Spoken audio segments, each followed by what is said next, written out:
Olá, tudo bem? Meu nome é Elder Filipov, sou designer brasileiro, moro em Singapura hoje e queria falar para vocês hoje um pouco sobre a minha experiência com design, música e como que eu acho que esses dois mundos têm tudo a ver um com o outro e como que eu lido com eles criativamente no meu dia a dia.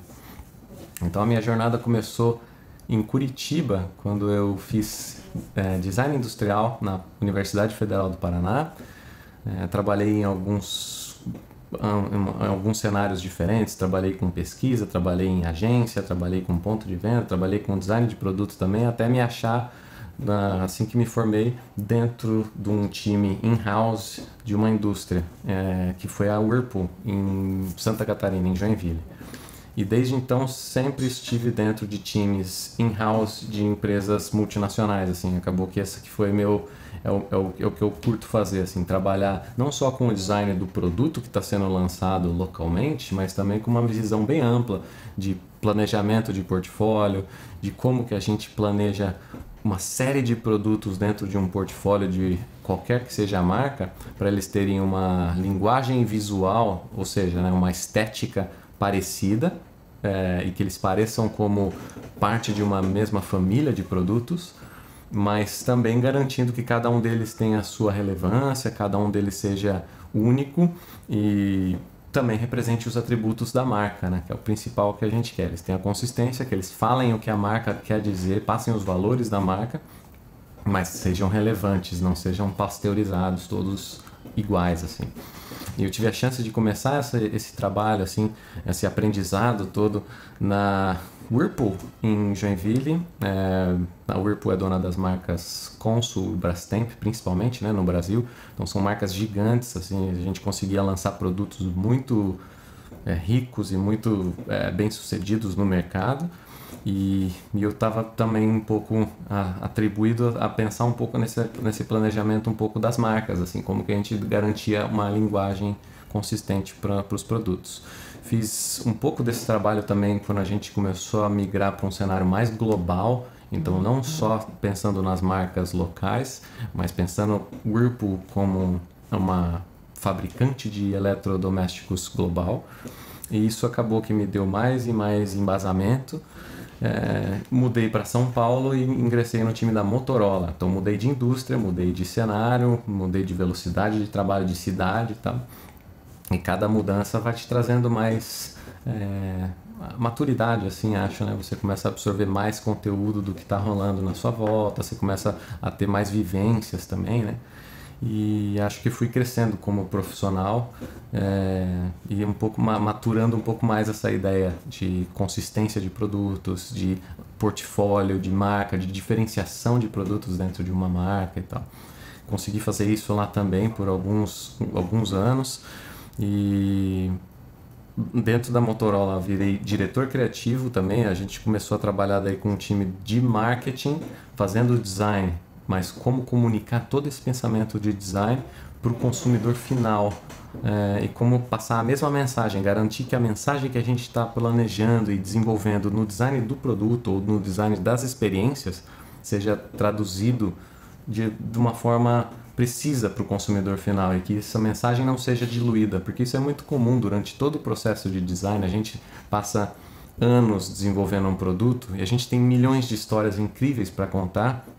Mas conforme o processo vai evoluindo e vai avançando, as histórias vão se perdendo, assim, a gente começa aqui a tomar aquilo como beleza, é natural, aquilo já faz parte do processo e a gente acaba que não valoriza tanto essas histórias no ponto final, que é o consumidor. O consumidor acaba que nem sabe de todas as coisas legais que a gente teria para falar.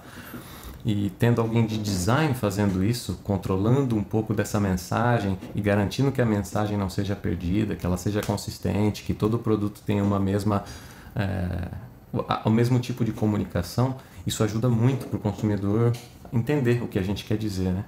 E comecei a fazer isso na Motorola no Brasil, Motorola globalmente também, e deu muito certo. E há 2 anos atrás fui convidado para mudar para a Ásia, para Singapura, onde eu estou hoje. Mudei de empresa novamente, mudei de indústria. Hoje eu trabalho na Lixil, que é uma líder de produtos sanitários e water technologies. Na verdade tem mais do que water technologies, tem housing technologies, tecnologias para casa, como portas, janelas, esquadrias, coisas de construção. Mas a parte que eu trabalho é Water Technologies, tecnologias de água, que são referentes a produtos de banheiro, de cozinha e tudo que tem água como premissa. Então a gente trabalha com Grohe, que é a marca mais bem sucedida, assim, talvez de produtos sanitários, é mais premiada, chuveiros, torneiras. Também tem a Inax, que é uma marca japonesa super bem premiada também. A gente acabou de lançar ela globalmente, porque até então ela era uma marca japonesa. E a outra marca que talvez seja mais conhecida dos brasileiros é a American Standard. Então, no Brasil tem um pouco, mas não muito, mas nos Estados Unidos ela é muito forte, com cerâmicas de banheiro, produtos de torneira também, os metais sanitários também são bem reconhecidos. E estou fazendo a mesma coisa, assim, garantindo consistência de portfólio, desenhando produtos também, porque no meio do caminho a gente sempre desenha um produto ou outro. Então, assim, acaba que pega todo esse pensamento de portfólio, de linguagem e de consistência e traduz isso para produtos específicos, né? Então, esse é o meu trabalho hoje. Eu faço a parte do design mesmo, mão na massa, mas também trabalho com um time, garantindo que o time tem uma visão do todo, o time trabalha de uma forma consistente e consegue entregar produtos que são irmãos. Então os irmãos não são todos iguais, mas você percebe que eles são parte da mesma família. Essa que é o meu objetivo como diretor criativo hoje aqui na Ásia. E tem sido uma jornada incrível, porque conforme eu fui aprendendo mais e mais e mais sobre isso, eu também comecei a passar um pouco disso para minha jornada como músico. E aí queria voltar um pouco no tempo, né? Sou músico há mais tempo do que sou designer, mas de uma forma amadora. Então eu toco guitarra, violão e tal, desde os meus 15 anos. E sempre toquei de uma forma bem apaixonada, assim. Eu sempre estudei muito. Eu lembro que eu tocava até meus dedos sangrarem, assim. E tive banda por muito tempo em Curitiba. A gente tocava na noite, fazia uns showzinhos, assim. E sempre levei isso em paralelo com a vida de designer, porque nunca foi uma pretensão minha ser remunerado com música. Sempre foi uma coisa mais de paixão. Mas conforme o tempo foi passando, eu fui, de uma certa forma, me distanciando das pessoas com as quais eu fazia música. Então eu tinha um amigo baixista, um amigo baterista, um amigo guitarrista. Eu tinha gente que fazia as outras partes da música junto comigo. E eu fui perdendo essa possibilidade porque mudei de cidade, porque mudei de lugar, agora mudei de país. E eu comecei a aprender por mim mesmo a fazer as partes da música que eu não tinha mais alguém que me ajudasse a fazer.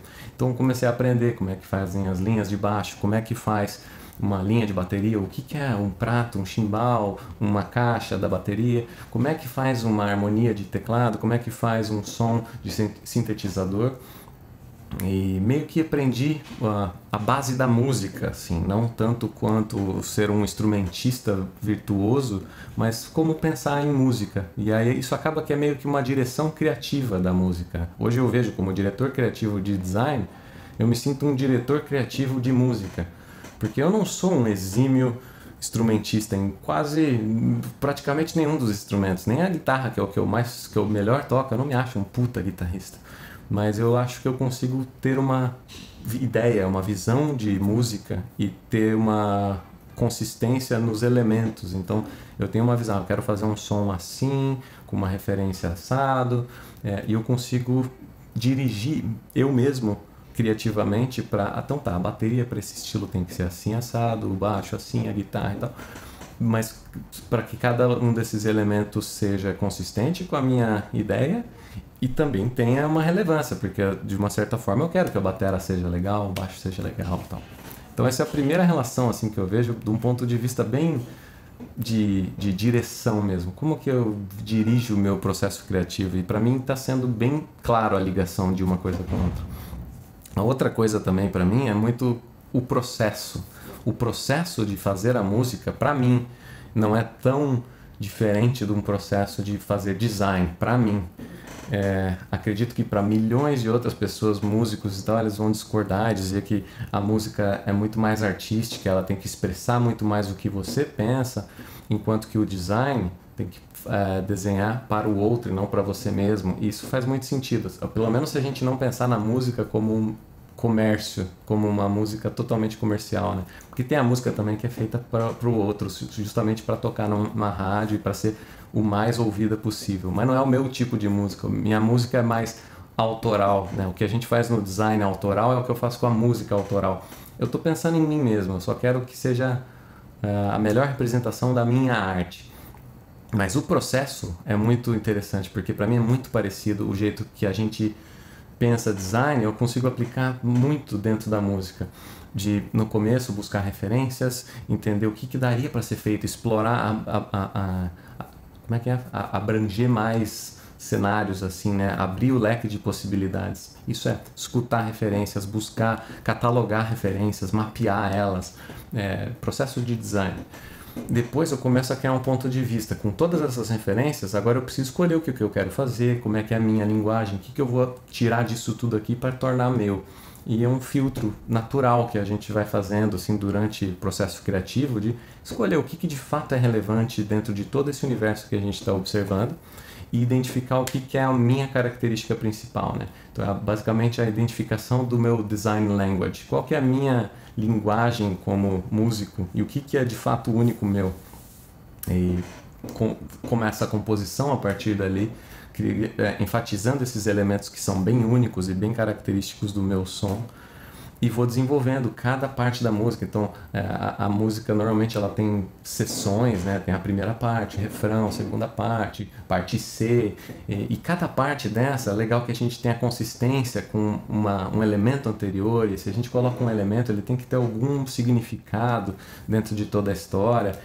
E eu não consigo parar de ver essas relações vindo também quando eu estou desenhando um produto, porque a gente desenha um produto como esse microfone, a gente divide o produto em partes, a gente tenta olhar cada parte, mas no final do dia a gente sempre tenta fazer o link de cada parte e ver se como um todo eles estão fazendo sentido e ver se eles têm de fato uma unidade de design que seja representativa e seja relevante para o consumidor também, para a pessoa, para o usuário final.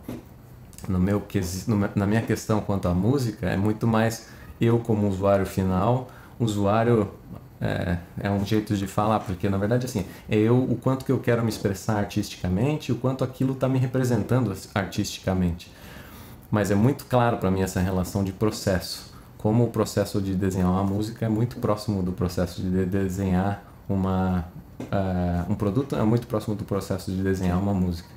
E toda essa jornada é sempre muito rica. Cada vez que eu começo a falar disso, eu começo a mergulhar cada vez mais uma música, é sempre muito inspirador para mim e sempre muito divertido descobrir novas relações. Existem muitas outras relações. Eu fiz inclusive a minha tese da minha especialização era justamente sobre som e luz, as relações entre um e outro. E existem milhões de relações entre cor e tons, ou notas musicais, e sentimentos emocionais, e acordes ou escalas. Isso existe, assim, e é possível traçar relações. Mas eu não estava querendo dizer hoje sobre isso, estava querendo dizer mais do ponto de vista de um processo, sabe? O processo de design é muito parecido do processo de criar música, porque no final do dia a gente está falando só de criação e de como você acessa referências que você tem, colide essas referências e essas ideias e gera algo único que é seu, assim. E isso é comum, pelo menos na minha experiência, né? Eu quero deixar isso muito claro, porque essa é a minha experiência, para mim tem sido assim, e eu tenho sido reconhecido inclusive com música ultimamente. Eu tive uma música do meu último lançamento agora numa playlist oficial do Spotify, então estou conseguindo agora também ter um reconhecimento na parte da música que mostra que esse processo todo é validável, assim, né? Tá validando esse meu processo de desenvolvimento musical também. E acho que é isso que eu queria dizer para vocês hoje. Criem, explorem, continuem fazendo o que vocês estiverem fazendo e tirando da cabeça as coisas e tornando elas reais, porque assim você aprende a tornar cada vez mais coisas reais de uma forma mais eficiente, mais legal, e você só tem a crescer com isso. E o mundo também. Mas façam coisas relevantes também. Não faz qualquer coisa não, porque já tem coisa demais no mundo.